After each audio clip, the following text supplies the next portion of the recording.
Sebelum masuk ke materi, saya ingin bertanya dulu kepada teman-teman. Kira-kira teman-teman suka bermain game nggak nih?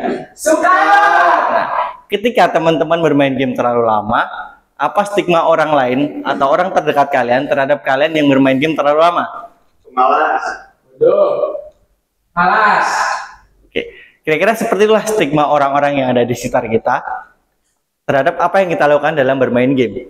Selanjutnya, kira-kira teman-teman yang ada di sini kenal nggak dengan 3 orang yang ada di depan ini? Ya. Oke, sedikit saya jelaskan. 3 orang di depan ini adalah seorang gamer ataupun seorang profesional game yang bermain game-game tertentu dengan hasil yang luar biasa. Contohnya, seperti Mas Juksi dan Mas Raisen ini. Mereka berhasil menjuarai Piala Dunia dalam game PUBG Mobile dengan hadiah yang bermiliaran, dengan hadiah yang besar. Jadi apa sih korelasi antara kedua hal yang saya sampaikan terjadi?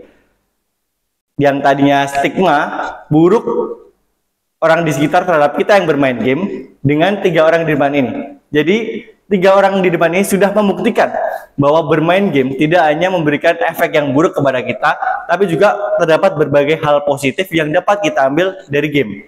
Jadi disinilah kita akan mengupas tentang apa sih game dan e-sport itu, apa sih kelebihan dan kekurangannya. Assalamualaikum warahmatullahi wabarakatuh.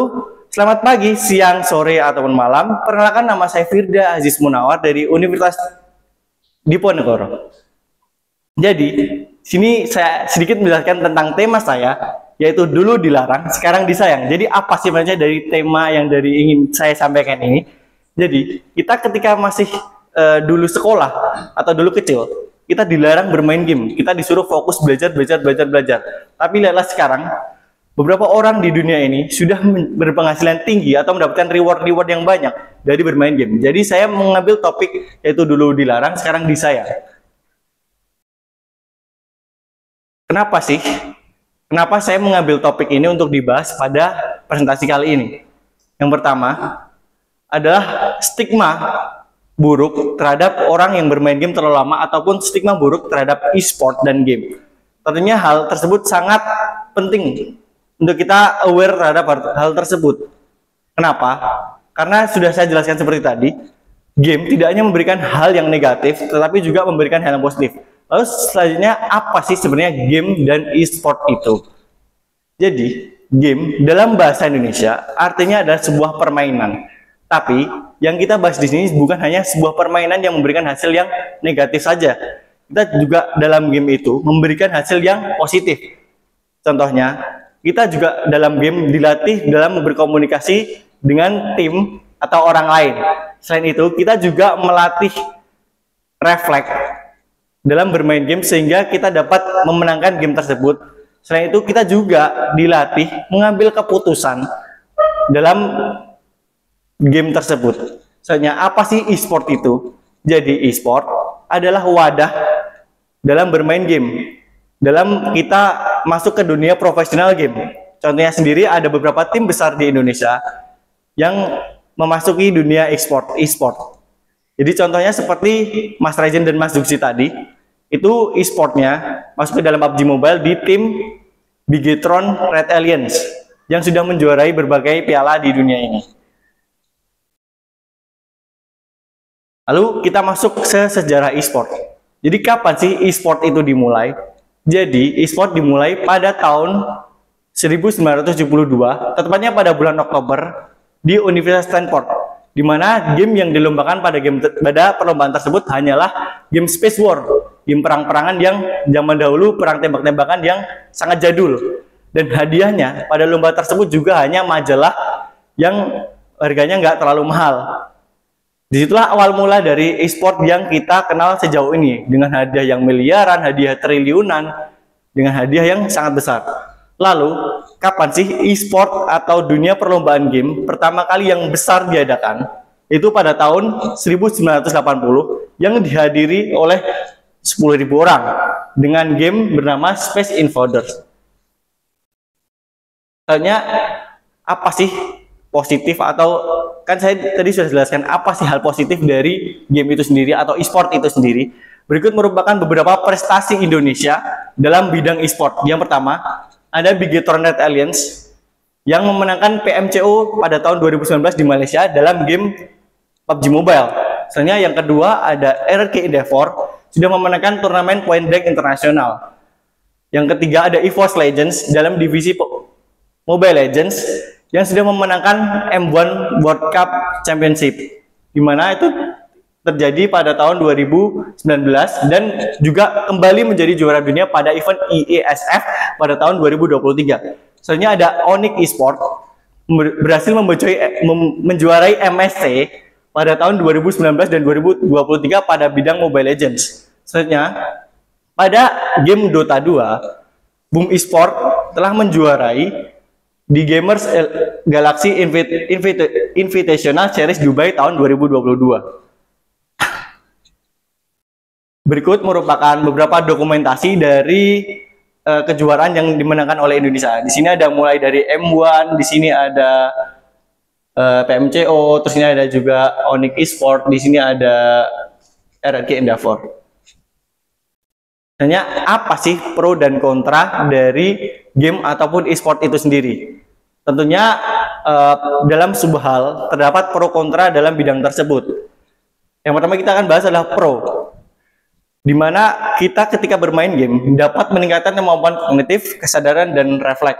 Dalam bermain game, kita refleks sangat diperlukan karena dalam sepersekian detik kita telat mengambil keputusan atau kita telat refleks terhadap hal-hal yang lain, kita bisa mendapatkan kekalahan. Yang kedua, ada meningkatkan skill komunikasi dan bekerja dalam tim. Tentunya, komunikasi dan bekerja dalam tim itu sangat penting dalam dunia e-sport atau game. Contohnya, seperti kita bermain game dengan 5 orang anggota, jika satu orang anggota tidak mengikuti atau tidak menggunakan skill komunikasi, tentunya strategi yang diciptakan untuk berlima menjadi 4 orang akan menjadi hancur. Misalnya, yang ketiga adalah belajar pemecahan masalah dan pengambilan keputusan, di mana ketika kita bermain game, kita dihadapkan antara beberapa pengambilan keputusan. Contohnya ada rencana A, B, C, D. Ketika rencana A gagal, maka kita harus cepat-cepat memilih rencana selanjutnya apa yang harus diambil dalam game tersebut untuk memenangkan game tersebut. Selanjutnya yang keempat, peluang karir menjadi pemain profesional dan streamer. Tentunya selain menjadi seorang pemain profesional dalam bidang game, kita juga bisa menjadi streamer dengan kelebihan masing-masing. Contohnya saya mungkin tidak terlalu jago bermain game, tapi saya punya skill dalam membuat lawakan atau membuat lucu-lucuan. Jadi saya mungkin bisa perdalam skill lawakan dan lucu-lucuan saya dalam bidang game, sehingga akun saya menjadi ramai dan saya menjadi streamer yang terkenal dengan bayaran yang tinggi. Terus yang kelima, tentunya game e-sport sendiri atau game yang sekarang sedang beredar di masyarakat lebih aman dari cedera tubuh dibanding game tradisional. Contohnya seperti sepak bola ataupun mungkin basket. Tentunya itu menjadi awareness sendiri terhadap kita karena cedera yang dihasilkan oleh beberapa game tersebut atau beberapa perlombaan tersebut sangat bisa mempengaruhi cedera tubuh. Sebenarnya adalah kontra dari games dan juga e-sport. Apa sih? Tentunya dalam hal apapun terdapat pro dan kontra dari bidang tersebut. Contohnya seperti ini, ada kontranya dari game dan e-sport. Yang pertama, ketika kita bermain game, tentunya kita akan bermain game dalam waktu yang lama ketika kita masukin dunia profesional ataupun streamer. Yang pertama adalah dampak buruknya yang kita rasakan ketika duduk terlalu lama, karena dalam bermain game kita rata-rata akan menggunakan posisi duduk ketika kita bermain game. Jadi kita akan menjadi duduk terlalu lama sehingga muncul penyakit-penyakit yang akan muncul ketika kita duduk terlalu lama. Jadi yang kedua, ketegangan pada mata akibat terlalu lama menatap layar. Contohnya seperti saya ketika bermain game mungkin sampai 12 jam atau mungkin 15 jam atau 24 jam mungkin nggak tidur. Nah, itu tentunya mata kita akan capek dan mengalami ketegangan mata yang tinggi, mungkin bisa menyebabkan kemerahan, bisa pusing atau mual gitu. Terus yang ketiga, paparan konten yang tidak pantas dalam chat grup, chat game maksudnya. Jadi dalam dunia game kita bebas berkomunikasi, kita bebas berekspresi. Namun tentunya dalam sebuah game ada kekalahan dan ada kemenangan. Ketika tim kita mengalami kekalahan, banyak lontaran-lontaran kata yang kasar sehingga itu dapat menjadi halangan yang kita mungkin tidak bisa hadapi. Jadi itulah kita harus menjaga diri dari paparan goda yang tidak pantas. Dan yang terakhir adalah kurangnya keseimbangan seperti olahraga dan sosialisasi dan lainnya. Contohnya seperti ini. Kita ingin menjadi pemain profesional itu harus kita harus maksimal. Tentunya kita berlatih bermain game itu 8 jam sehari. Tentunya dalam 8 jam itu kita tidak bisa bersosialisasi dengan orang lain dan keluarga. Kita tidak bisa berolahraga dalam kurun waktu 8 jam itu.